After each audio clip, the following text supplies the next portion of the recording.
오늘 에베소서 1장 17절로 23절 말씀을 통해서 교회를 통해 부활의 권능을 받으십시오라는 제목으로 하나님 말씀 증거하겠습니다. 오늘은 부활절입니다. 예수님께서 부활하신 이 귀한 날을 우리가 기념하며 감사하며 하나님께 예배를 드리는 날입니다. 예수님께서 부활하신 날이 오늘로 말하면 바로 주일날이고 또 성령이 이 땅에 임하신 날도 주일날입니다. 그래서 기독교는 이 주의 날, 주일이라고 호칭하면서 지금 이렇게 주일로 모여서 하나님 앞에 예배를 드리게 되는 것입니다. 예수님이 부활하셨다라는 것은 지금도 부활하셔서 살아계신다 하는 것입니다. 성경은 이와 같이 말씀합니다. 요한계시록 1장 18절 같이 한번 한 목소리 읽어볼까요? 시작. 곧 살아있는 자라 내가 전에 죽었었노라 볼지어다 이제 세세토록 살아있어 사망과 음부의 열쇠를 가졌으니, 예수님께서 친히 하시는 말씀입니다. 내가 살아있는 자다. 전에 죽었었는데 지금 살아있어서 세세토록 살아있다라는 것입니다. 예수님의 부활은 잠깐 부활했다가 또 죽는 그런 것이 아니라 그 부활하시고 난 후에 사망과 음부의 권세를 갖고 사망을 완전히 이기신 후에 지금도 살아 계시는 것입니다. 그래서 지금 우리가 드려지는 이 예배는 살아서 우리의 예배를 받으시고 우리 한 사람 한 사람을 지금 보고 계시고 그 주님 앞에 지금 이렇게 예배를 드리는 것입니다. 그래서 이 예배 가운데 주님이 임재하시고 우리를 또 만나주시고 한 사람 한 사람을 택하여서 하나님의 사람으로 우리를 선택하시고 단련하고 훈련시키시는 이 일들을 하시겠다라고 말씀하셨습니다. 예수님이 살아 계신다, 부활하셨다. 이것은 부인할 수 없는 역사적인 사실입니다. 성경은 이와 같이 우리에게 분명한 증거들을 가르쳐주고 있습니다. 첫 번째 증거는 빈무덤입니다. 성경이 이와 같이 말합니다. 마태복음 28장 6절 같이 한번 한 목소리 읽어볼까요? 시작. 그가 여기 계시지 않고 그가 말씀하시던 대로 살아나셨느니라. 와서 그가 누우셨던 곳을 보라. 예수님이 죽으시고 난 다음에 3일 후에 여인들이 예수님의 시체에 향유를 바르기 위해서 지금으로 말하면 안식 후 첫날 이 주일날에 새벽에 예수님의 그 돌 무덤으로 갑니다. 거기서 이제 그 돌 무덤에서 예수님의 시체에 향유를 바르기 위해서 갔을 때 무덤 문은 열려 있고 거기에 난데없는 천사가 있으면서 말합니다. 너희들이 와서 보라. 그가 말씀하신 대로 살아계신다. 예수님의 무덤은 빈 무덤입니다. 4대 성인이라고 말하는 사람들 다 그 무덤이 있고 실질적으로 시체가 있었습니다. 그런데 예수님은 시체가 없는 빈 무덤, 예수님의 부활을 확실하게 증명하고 있는 것입니다. 두 번째 증거는 예수님이 십자가에 지시기 전에 미리 예수님이 증언하셨던, 예언하셨던 말씀입니다. 마태복음 16장 21절 같이 한번 한 목소리 읽어볼까요? 시작.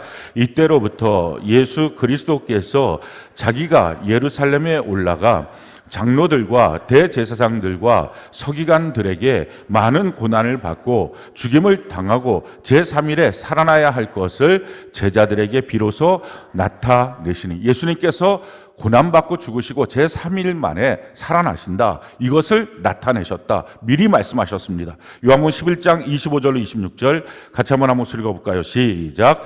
예수께서 이르시되 나는 부활이요 생명이니 나를 믿는 자는 죽어도 살겠고 무릇 살아서 나를 믿는 자는 영원히 죽지 아니하리니 이것을 내가 믿느냐. 예수님의 모든 말씀이 우리가 진리로 믿고 있다면 이 말씀도 예수님의 말씀으로 진리입니다. 예수님의 어떤 말씀들에 대해서는 내가 이걸 믿지, 내가 이것을 통해서 우리가 인생을 살지라고 하면서 자기의 육신의 지식에 이게 무슨 지식이라고, 이게 무슨 얼마나 많이 알고 있는 지식이라고 요 한계를 조금만 벗어나도 믿지 못하겠다. 참 어줍지 않은 가벼운 지식일 뿐입니다. 정말 싸구려 같은 지식입니다. 그 지식 갖고서 받느냐 안 받느냐 그게 아니라 예수님의 말씀 전체가 진리라는 것을 믿고 있다면 이 말씀도 진리라서 이 말씀 이대로 죽으신 지 3일 만에 부활하셨다는 것입니다. 세 번째, 예수님의 부활에 대해서는 부인할 수 없는 수많은 증인, 예수님의 부활을 목격한 증인들이 있었습니다. 성경 것을 우리에게 이렇게 말씀합니다. 고린도전서 15장 3절로 8절 같이 한번 읽어볼까요? 시작. 내가 받은 것을 먼저 너희에게 전하였느니 이는 성경대로 그리스도께서 우리 죄를 위하여 죽으시고 장사 지낸 바 되셨다가 성경대로 사흘 만에 다시 살아나사 게바에게 보이시고 후에 12 제자에게와 그 후에 500여 형제에게 일시에 보이셨나니 그 중에 지금까지 대다수는 살아있고 어떤 사람은 잠들었으며 그 후에 야곱에게 보이셨으며 그 후에 모든 사도에게와 맨 나중에 만삭되지 못하여 난 자 같은 내게도 보이셨느니라. 예수님의 부활의 그 모습, 그것은 수많은 사람들이 봤었고 또 고린도후서를 지금 사도 바울이 편지로 보내고 있는 그 시점에는 그 목격자들의 허다한 사람들이 다 살아있는 상태로 편지를 보냈다라는 것입니다. 그렇기 때문에 그 일이 사실이 아니라고 하면 그들이 이거 사실 아닌데요? 라고 당연히 말했을 것입니다. 수많은 증인들이 있는 것, 예수님의 부활을 부인할 수 없는 사실이다 라는 것입니다. 네 번째, 예수님의 부활이 부인될 수 없는 사실은 예수님은 부활하셨다가 잠깐 있다가 사라지신 분이 아니라 40일 동안 활동하시고 움직이시고 만나시고 하나님의 나라의 말씀을 증언하셨습니다. 이건 참 너무 놀라운 일입니다. 예수님께서 예루살렘에서 40일 동안 죽으신 것이 확인되고 난 후에 증언하셨습니다. 그래서 사실은 그 당시에 있었던 모든 사람들이 단 한 명도 예수님의 부활에 대해서 거부할 수 없었던 일입니다. 그러니 예수님을 십자가에 못 박고 난 다음에 50일 만에 제자들이 나가서 너희가 예수님을 죽였는데 예수님 다시 살아나셨다 라고 말할 때 단 한 명도 아니야, 어떻게 죽은 사람이 살아나 라고 부인하는 사람이 단 한 명도 없었던 것은 예루살렘 성전에서 40일 동안 하나님의 나라 천국 복음을 증언하셨기 때문에 그렇습니다. 성경은 이와 같이 우리에게 말합니다. 사도행전 1장 3절 같이 한번 목소리 읽어볼까요? 시작. 그가 고난 받으신 후에 또한 그들에게 확실한 많은 증거로 친히 살아계심을 나타내사 40일 동안 그들에게 보이시며 하나님 나라의 일을 말씀하시는 40일 동안 예루살렘에서 그 예루살렘 성전에서 그들에게 하나님 나라의 일을 천국 복음을 증언하셨던 것입니다. 그래서 그들은 누구도 부인할 수 없는 사실이었습니다. 혼자 속앓이만 한 것입니다. 정말 저분이 살아나셨네. 말씀대로 그분이 살아나셨네. 그러다가 제자들이 성령에 충만하여 너희가 바로 죽였고 그러나 하나님이 그를 살리셨다는 말을 들었을 때 가슴을 치면서 형제들이여 내가 어찌할꼬 어찌하면 좋겠느냐. 너희가 각각 회개하고 침례를 받고 예수 그리스도의 이름으로 침례를 받게 될 때 성령을 받고 죄사함을 받고 완전한 하나님의 나라가 될 것이다. 하나님의 백성이 될 것이다. 그 말을 들었을 때 그들이 그 3,000명이 그 엄혹한 시기에 예수님을 잡아서 십자가에 못 박아 죽인 지 50일 만에 예루살렘에서 3,000명이 줄을 맞춰서 요단강까지 걸어가서 침례를 받은 것입니다.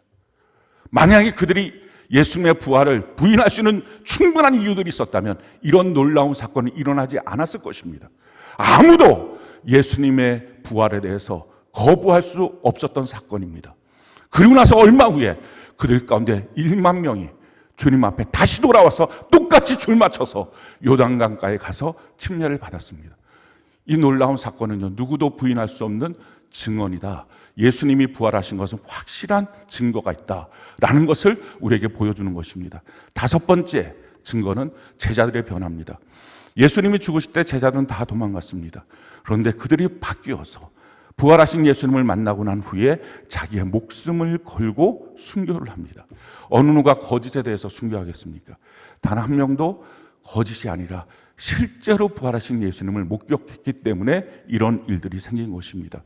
예수님의 부활, 이것은 부인할 수 없는 역사적 사실이고 이제 와서는 어떤 진보적인 신학자도 예수님의 부활이 역사적 사실이 아니다. 이걸 확실하게 증거를 갖고 내세우면서 말하는 신학자는 단 한 명도 없습니다. 어떤 역사학자도 그것을 증거를 갖고 예수님 부활하신 거 아니다 라고 말하는 사람 단 한 명도 없습니다. 예수님은 실제적으로 부활하신 것입니다. 그런데요, 예수님이 부활하셨다라는 사실을 내가 안다, 그걸 내가 믿는다라고 하는 것으로는 아직 충만하지 않습니다.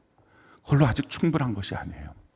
사도 바울은 다메섹으로 가다가 부활하신 예수님을 만났습니다. 하늘에서 강력한 빛이 오고 말에서 뚝 떨어져서 주여 누구십니까? 라고 말할 때 하늘에서부터 예수님의 소리가 들립니다. 내가 핍박하고 있는 예수다. 분명하게 예수님을 만났어요. 그래서 고린도 전서 15장에 나 같은 자에게도 그 부활하신 예수님이 나타나셨다라고 고백하면서 편지를 쓰는 내용이 바로 그 내용입니다. 그런데 예수님의 살아계심을 분명히 목격했던 사도 바울이 그걸로 자기가 충분하지 않다는 걸 알았어요.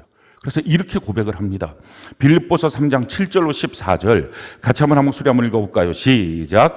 그러나 무엇이든지 내게 유익하던 것을 내가 그리스도를 위하여 다 해로 여길 뿐더러 또한 모든 것을 해로 여김은 내 주 그리스도 예수를 아는 지식이 가장 고상하기 때문이라. 내가 그를 위하여 모든 것을 잃어버리고 배설물로 여김은 그리스도를 얻고 그 안에서 발견되려 함이니 내가 가진 의는 율법에서 난 것이 아니요 오직 그리스도를 믿음으로 말미암은 것이니 곧 믿음으로 하나님께로부터 난 의라. 내가 그리스도와 그 부활의 권능과 그 고난에 참여함을 알고자 하여 그의 죽으심을 본받아 어떻게 해서든지 죽은 자 가운데서 부활에 이르려 하노니 내가 이미 얻었다 함도 아니요 온전히 이루었다 함도 아니라 오직 내가 그리스도 예수께 잡힌 바 된 것을 잡으려고 달려가노라. 형제들아 나는 아직 내가 잡은 줄로 여기지 아니하고 오직 한 일 즉 뒤에 있는 것은 잊어버리고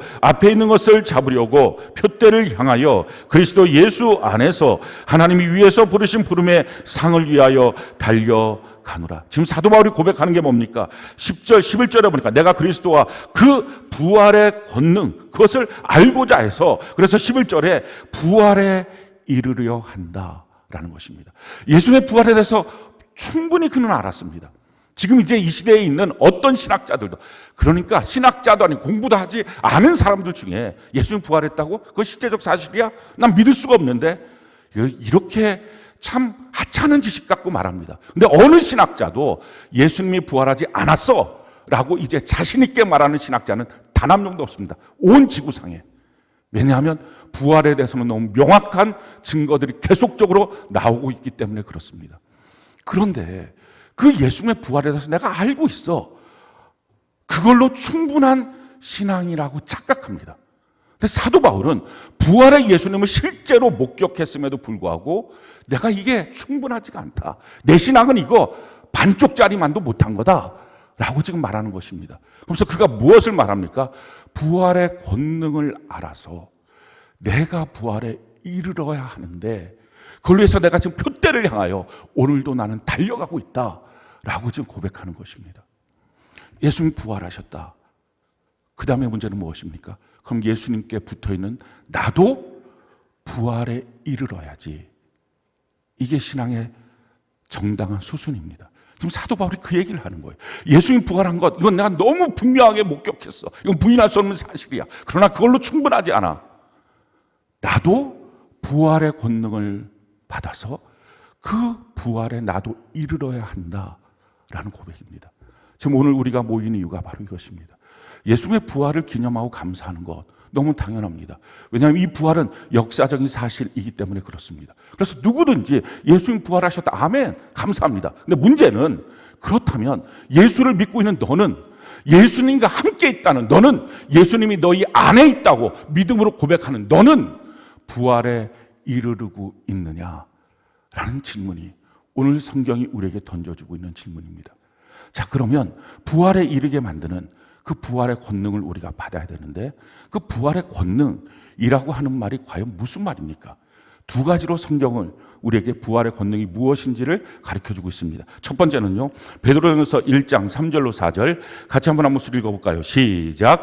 우리 주 예수 그리스도의 아버지 하나님을 찬송하리로다. 그의 많으신 긍휼대로 예수 그리스도를 죽은 자 가운데서 부활하게 하심으로 말미암아 우리를 거듭나게 하사 산 소망이 있게 하시며 썩지 않고 더럽지 않고 쇠하지 아니하는 유업을 있게 하시나니 곧 너희를 위하여 하늘에 간직하신 것이라. 첫 번째 부활의 권능은 산 소망입니다. 소망 자체가 살아있는 거예요. 그래갖고 내가 다 내 자신은 낙심되어 있는 거예요. 내 자신의 마음은 완전히 죽은 거예요. 그렇게 죽은 것 같은 마음인데 소망 자체가 살아 꿈틀꿈틀 움직여서 나로 하여금 그 상황 가운데 자포자기하지 않고 널브러지지 않고 다시 나를 일으켜 세워서 전진하게 하는 힘, 이게 부활의 권능입니다. 이 부활의 권능을 받아야 되겠다는 것입니다. 사도 바울이 이렇게 고백하죠. 고린도서 1장 8절로 9절 같이 한번 읽어볼까요? 시작. 형제들아, 우리가 아시아에서 당한 환난을 너희가 모르기를 원하지 아니하노니 힘에 겹도록 심한 고난을 당하여 살 소망까지 끊어지고 우리는 우리 자신이 사형 선고를 받은 줄 알았으니 이는 우리로 자기를 의지하지 않고 오직 죽은 자를 다시 살리시는 하나님만 의지하게 하려 하심이라. 우리 자신이 살 소망이 다 끊어진, 정말 사형 선고 받은 것 같은, 정말 기진맥진하여 이제 더 이상 살 수도 없습니다, 버틸 힘도 없습니다 라고 말할 때 소망 자체가 내 안에서 살아 꿈틀꿈틀 움직여서 다시 살리신 하나님을 의지하도록 만들고 있었다라는 것입니다. 이 부활의 권능이 없는 그리스도인은 세상 사람과 똑같이 어려움만 당하면 자포자기, 원망불평, 똑같이 넘어져 있습니다. 근데 부활의 권능이 임하는 성도들은 어떤 상황에서도 자포자기하지 않습니다. 눌려 죽어있는 채로 있지 않습니다. 성경은 우리에게 이렇게 말합니다. 고린도서 4장 7절로 10절 같이 한번 읽어볼까요? 시작. 우리가 이 보배를 질그릇에 가졌으니 이는 심히 큰 능력은 하나님께 있고 우리에게 있지 아니함을 알게 하려 함이라. 우리가 사방으로 우겨쌈을 당하여도 쌓이지 아니하며 답답한 일을 당하여도 낙심하지 아니하며 박해를 받아도 버림받지 아니하며 거꾸로 됨을 당하여도 망하지 아니하고 우리가 항상 예수의 죽음을 몸에 짊어짐은 예수의 생명이 또한 우리 몸에 나타나게 하려 함이라. 그렇습니다. 우리가 우겨쌈을 당하여도 낙심되지 않고 핍박을 받아도 버림받지 않고 내가 질그릇 안에 보화가 있는 것처럼 무엇인가 깨지고 무너질수록 내 안에 계신 예수님이 더 나타나고 더 확실하게 보여지는 이 사실 때문에 우리는 절망할 수 없는 사람입니다. 이와 같은 고백을 하는 부활의 권능이 임하는 것, 이게 그리스도인이에요. 또 한 가지 부활의 권능은 무엇입니까? 오늘 성경 본문이 이와 같이 우리에게 말씀합니다. 17절부터 보니까 지혜의 계시의 영을 너희에게 주사, 그러니까 지혜의 계시의 영, 성령님이 너희에게 임하셔서 너희 마음 눈이 밝혀지고 나면 부르심의 소망이 무엇인지를 알게 된다 하는 것입니다. 부르심의 소망, 기업의 영광, 그리고 지극히 큰 능력, 이 세 가지를 알게 된다 하는 것입니다. 성령이 우리 가운데 임하시면 예수의 영이 우리 가운데 오셔서 예수님이 내 마음에 믿음으로 말미암아 계시게 되면 이 세 가지를 알게 된다라는 것입니다. 그 세 가지, 부르심의 소망, 부르심의 소망이 무엇입니까? 성경은 우리에게 이와 같이 말합니다. 로마서 8장 29절로 30절 같이 한번 읽어볼까요? 시작. 하나님이 미리 아신 자들을 또한 그 아들의 형상을 본받게 하기 위하여 미리 정하셨으니 이는 그로 많은 형제 중에서 맏아들이 되게 하려 하심이라. 또 미리 정하신 그들을 또한 부르시고 부르신 그들을 또한 의롭다 하시고 의롭다 하신 그들을 또한 영화롭게 하셨느라. 우리는 우연히 구원받은 자들이 아니에요. 길 가다가 어쩌다가 누군가의 전도자를 통해서 내가 예수 믿고 구원받았어요. 그럴 겉의 모습은 그렇지만 사실은 하나님이 미리 아시고 아신 우리를 부르시고, 할렐루야, 그게 부르심의 소망이에요. 부르셔서 무엇을 합니까? 의롭게 하시고 영화로운 길로, 영광의 길로, 영원한 천국으로 걸어가게 만들어 주시는 것입니다. 이걸 위하여 하나님 우리를 불러주셨습니다. 이 부르심의 소망을 알아야 된다는 것입니다. 내가 널 미리 알았어. 너 우연히 선택돼서 우연히 세종학교에 온 사람이 아니라 내가 너를 알고 내가 너의 목장으로 이곳을 택하여서 내가 너를 불렀어 라는 것입니다. 그러면서 내가 너를 의롭게 만들고 영광의 길로 가도록 만들어 줄 거야 라고 말하십니다. 자, 이런 부르심의 소망을 알고 나니까 내 기업의 영광의 풍성이 무엇인지를 알게 됩니다. 내 기업의 영광의 풍성이 무엇입니까? 우리를 그 아들을 본받게 하기 위하여, 예수님처럼 되게 하기 위해서 우리를 불러주셨다라는 것입니다. 나를 불러주신 거 우연히 부르신 게 아니라 나를 미리 아시고 정하셔서 하나님의 때 불러주셨습니다. 그리고 나를 향한 하나님의 목적, 기업의 영광, 그것이 뭐냐면은 예수님처럼, 예수님 같이 나를 만드시는 것입니다. 근데 여기서 우리의 딜레마가 있는 거예요. 우리가 우리 모습을 알아요. 내 모습이, 내 마음이 예수님처럼 된다고? 이건 불가능해. 이건 엉강생심. 가능할 수가 없어. 아마 이럴 것입니다. 지금까지 아마 예수 믿은 지 5년, 10년, 20년, 30년 되신 분들도 있을 거예요. 근데 그렇게 오래됐지만 나는 조금도 변하지 않았어. 아니 어쩌면 조금씩 애쓰고는 있지만 또다시 옛날의 모습으로 또다시 옛날의 모습으로 돌아가는 게 내 모습이야. 예수님처럼 내가 된다고? 이건 하나님이 어쩌면 실수하신 것 같아. 날 부르신 건 맞지만 기업의 영광의 그 풍성함 내게는 이루어지지 않아 라고 어쩌면 그렇게 누구도 듣지 못하게 자기 혼자 신음처럼 고백하시는 분들이 많이 있을 것입니다. 그런데 주님 말씀하시는 거예요. 나를 부르시고 그 기업의 영광의 풍성으로 예수님처럼 나를 바꾸시는 일에 지극히 큰 능력으로 바꾸어 가신다라는 거예요. 그렇다면 그 지극히 큰 능력이 과연 무엇입니까? 성경이 우리에게 이렇게 지금 오늘 말씀하시는 거죠. 19절부터 20절까지 한번 21절까지 같이 한번 읽어볼까요? 시작.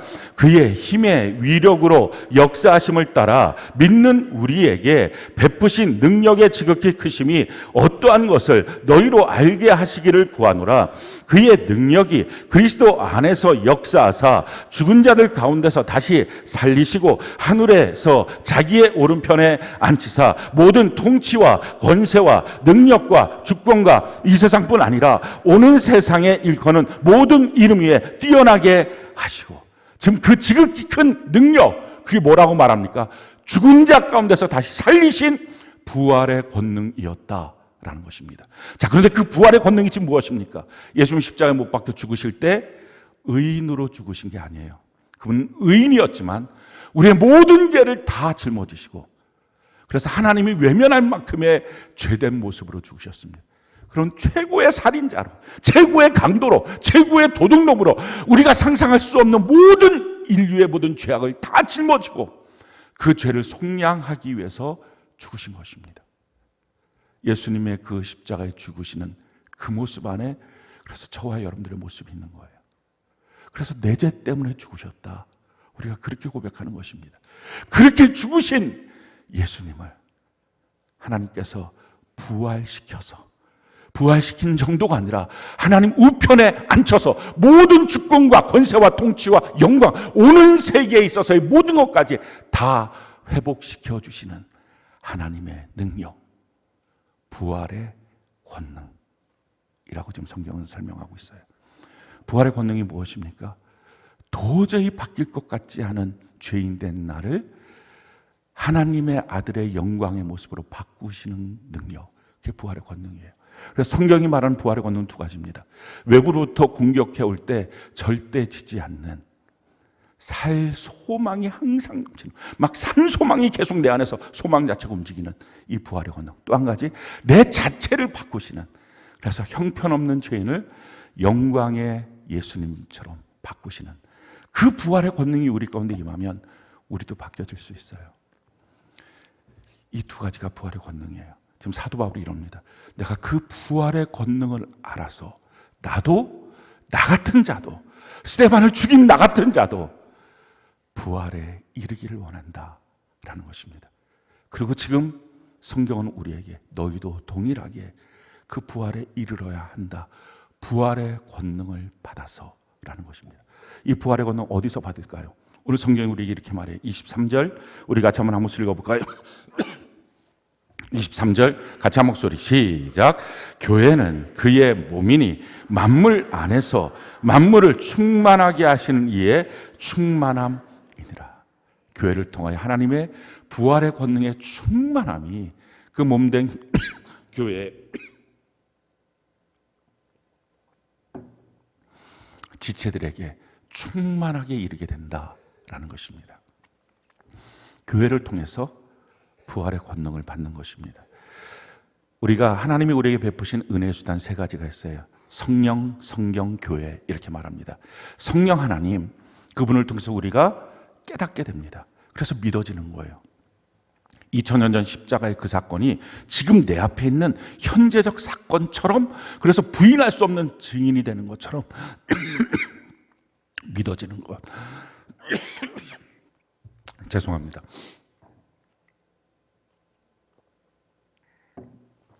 그것이 성령의 역사예요. 그래서 성령 하나님이 역사하시면 2000년 전에 한참 옛날, 우리나라도 아닌 그 옛날에 어떤 사건이 아니라 지금 내게 일어난 사건처럼 내가 확실한 증인이 됩니다.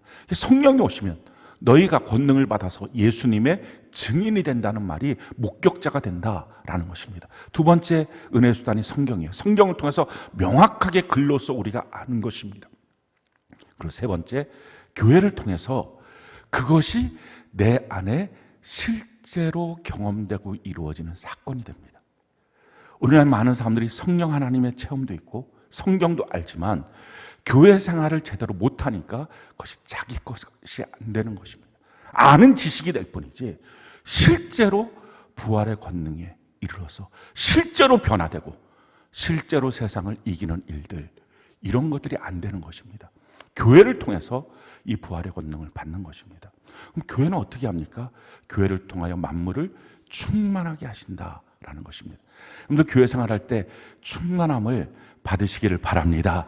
그래서 예배를 드리고 나서 예배 드렸어요, 그게 아니라 예배로 충만해졌어요. 이게 교회 생활한 거예요. 그래서 충만이 뭡니까? 쿡 찌르면 그것만 터져 나오는 거. 다른 게 터져 나오는 게 아니라 쿡 찌르면, 예배 드리고 나서 쿡 찌르면 예배가 막 터져 나오는 거. 말씀으로 충만해져야 합니다. 말씀을 안다 이게 아니라 쿡 찌르면 말씀이 터져 나오고, 전도로 터져 나오고, 교제로 터져 나오고, 신앙으로 터져 나오고, 믿음이 터져 나오고, 이게 교회 생활 충만. 그래서 그냥 교회 생활 했습니다, 안 했습니다, 이건 율법적이고요. 이건 의미가 없고요. 진짜 그 안에서 터져 나오도록 충만의 그 사실 가운데 내가 임하고 있느냐 하는 거예요. 자, 그러면 어떻게 충만이 될까요? 그게 사도 바울이 지금 우리에게 본인 스스로도 그렇게 하면서 권면하고 있는 내용이에요. 그게 빌립보 3장에 있는 말씀입니다. 우리 다시 한번 빌립보 3장 7절로 9절 우리 같이 한번 읽어볼까요? 시작. 그러나 무엇이든지 내게 유익하던 것을 내가 그리스도를 위하여 다 해로 여길 뿐더러 또한 모든 것을 해로 여김은 내 주 그리스도 예수를 아는 지식이 가장 고상하기 때문이라. 내가 그를 위하여 모든 것을 잃어버리고 배설물로 여김은 그리스도를 얻고 그 안에서 발견되려 함이니 내가 가진 의는 율법에서 난 것이 아니요 오직 그리스도를 믿음으로 말미암은 것이니 곧 믿음으로 하나님께로부터 난 의라. 첫 번째, 버릴 거 버리고 예수님께 발견되도록 집중하셔야 합니다. 아무리 배의 모터를 돌려도 그 배가 무태 줄로 묶여 있으면 한 치도 나가지 못합니다. 왜 신앙에 한 치도 변화가 없을까요? 뭔가 된 것처럼 보이다가 또 똑같고 된 것처럼 보이다가 또 똑같을까요? 줄을 안 풀어서. 여러분들이 세상과 묶여 있는, 죄와 묶여 있는 줄이 무엇입니까? 오늘 그걸 풀으십시오. 그걸 끊어야 그때부터 시작됩니다. 끊을 거 끊고 집중할 예수님께 집중할 때, 그럴 때 충만으로 나아가고 부활의 권능을 얻을 수 있습니다.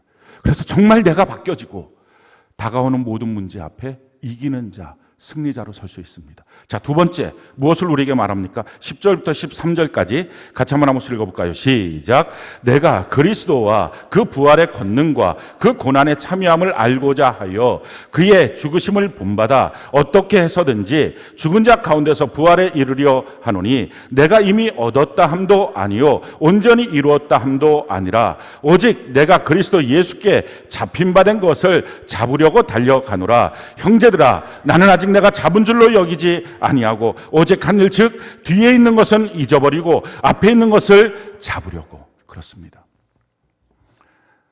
우리가 지금 가야 될 이 길 앞에 이 정도쯤은 되지 않았을까? 이만큼 신앙생활해서 내가 이 정도까지 왔으면 괜찮지 않을까? 그 순간에 다 없어집니다.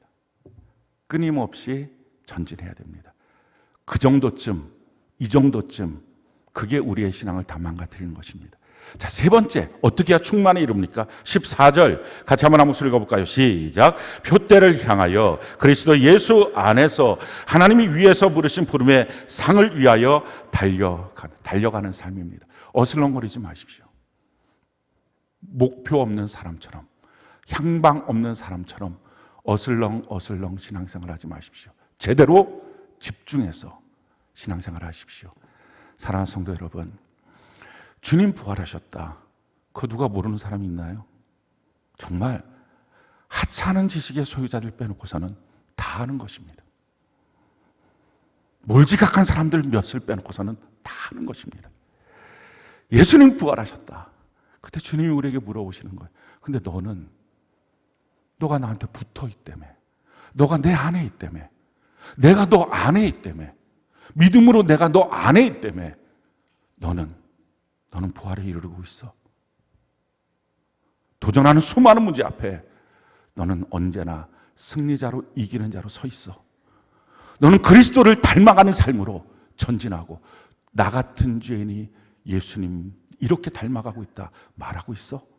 라고 주님이 우리에게 물어보십니다. 이건 오직 교회 안에서 주님이 주시는 거예요. 저는 여러분들 교회 생활 충만하게 하도록, 그래서 끊을 거 끊으십시다.